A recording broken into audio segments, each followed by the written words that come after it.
capsule, je vais t'aider à mieux comprendre les nombres naturels ainsi que les 4 opérations qui sont addition, soustraction, multiplication, division. Alors, les nombres naturels, ça se trouve à être les nombres, dans le fond, qu'on apprend tout jeune, les premiers nombres qu'on apprend. Ce sont les nombres naturels. Le symbole pour représenter cet ensemble-là, c'est un N avec une double barre au début, comme ça. Donc, cet ensemble-là représente les nombres naturels. Qu'est-ce qu'on retrouve dans les nombres naturels? Alors, je te donne l'ensemble. Le plus petit élément, c'est le 0. Et il est suivi du nombre 1, 2, 3, 4, 5, 6, etc. jusqu'à l'infini. Ça forme les nombres naturels.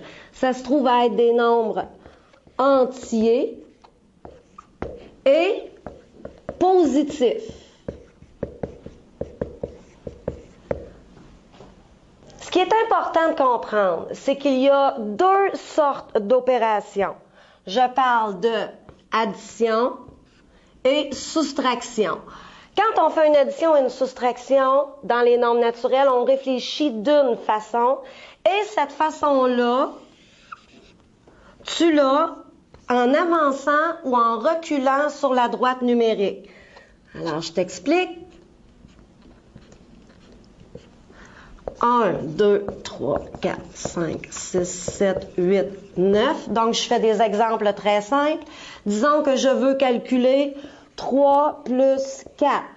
Alors, le 3 est ma quantité de départ. Je commence à 3. Ensuite, plus 4.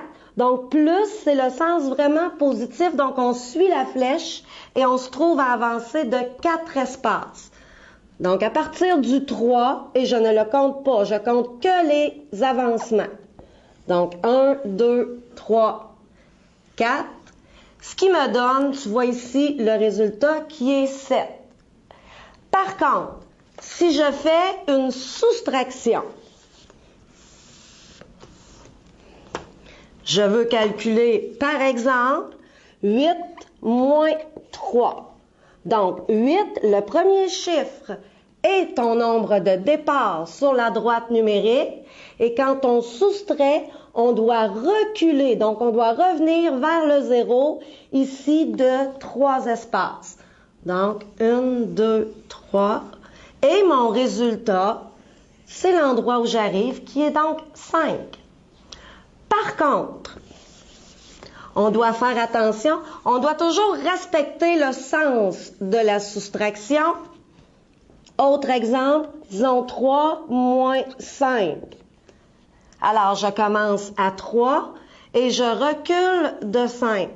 3, 4, 5. Alors, tu vois ici, on s'en vient dans une autre section et le résultat ne fait pas partie des nombres naturels. Pour être un nombre naturel, on doit commencer à 0. Et on verra dans une autre capsule, la capsule sur les nombres entiers, comment on traite un résultat de la sorte.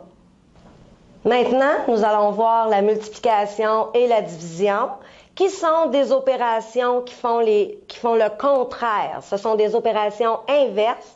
Comme l'addition et la soustraction sont inverses, mais vont ensemble, la multiplication et division font des choses différentes, mais elles sont quand même très près. Exemple, si je veux calculer 3 fois 4, l'idée de la multiplication, c'est de prendre le chiffre 3 et de le répéter 4 fois. On se retrouve donc avec 12 éléments, ce qui fait que le résultat de 3 fois 4, c'est 12. On peut y aller, comme je vous disais, de la façon contraire, en faisant une division. Je vais garder mes petits points ici, mes éléments, et là, je vais faire la division 12 divisé en paquet de 2, par exemple. Donc, quel est le résultat de 12 divisé par 2? Une division, on regroupe les éléments en petits paquets de 2. Donc, 1, 2, 3, 4, 5, 6. Le résultat de 12 divisé par 2 nous donne donc 6 petits paquets de 2. Donc, si tu dois faire une division qui n'arrive pas, par exemple, à un nombre naturel, un nombre entier, ou si tu n'as pas de calculatrice, je vais te montrer comment on effectue une division à la main.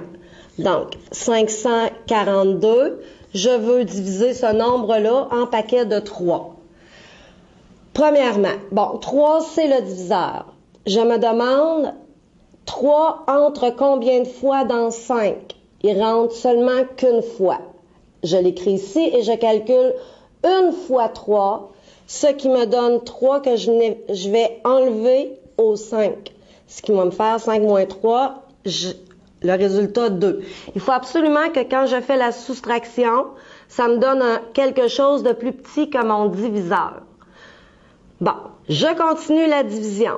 Je vais descendre le prochain chiffre qui va me donner maintenant le nombre 24. Je vais dire 24 divisé en 3, ça rentre exactement 8 fois.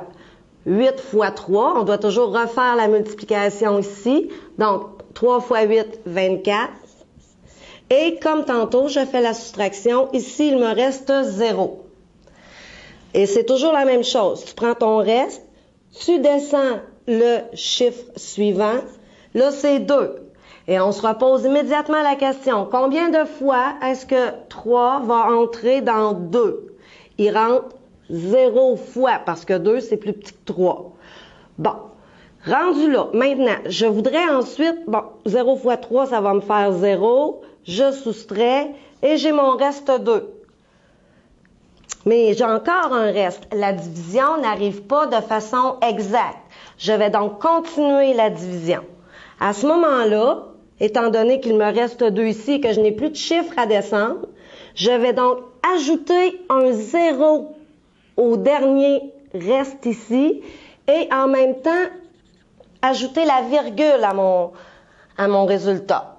Et je recommence la division selon le même principe. 3 dans 20, on y va 6 fois. 6 fois 3, 18. Je soustrais, il me reste 2. Si j'avais un autre chiffre à descendre, je le descendrais. J'en ai pas, j'ajoute un 0. Et je me repose la question. 3 dans 20, 6 fois. Ce qui me donne encore 18. Alors, on comprend que à chaque fois qu'on fait une soustraction, on va toujours arriver avec des 2 auxquels on ajoute un 0 qui va nous donner 20, ainsi de suite. Ce qui nous donne une série de décimales. Donc, 6, 6, 6, 6, 6, on aura toujours 6 ici jusqu'à l'infini. Et une façon d'écrire ce nombre-là, parce qu'on ne veut pas écrire toujours 6, 6 avec des points de suspension.